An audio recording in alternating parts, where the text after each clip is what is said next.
వీలైనంత వరకు కుదుర్చుకోవడానికి ప్రయత్నించాలి. ఆ అనుగ్రహం అనేది పెరుగుతూ ఉంటుంది. ఎక్కువ పర్యాయాలు ఇలా చేస్తూ ఉంటే అనుగ్రహం అనేది పెరుగుతూ ఉంటుంది. నేను చెప్పా కదా! అనుగ్రహ సూచనలు తెలుస్తాయని చెప్పి, అవే పెరుగుతూ ఉంటాయి.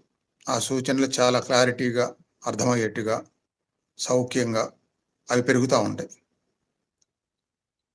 అవి పెరుగుతూ, పెరుగుతూ కొంతకాలానికి అంతర్గతంగా మాట్లాడటం మొదలైద్ది. అంతర్గతంగా అడగటము, దానికి ఆన్సర్ పొందటము, ఇవి కూడా మొదలవుతాయి.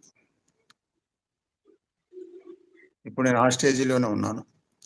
అంతర్గత అడగటము, అడిగిన వాడికి నాకు ఆన్సర్ దొరకటము.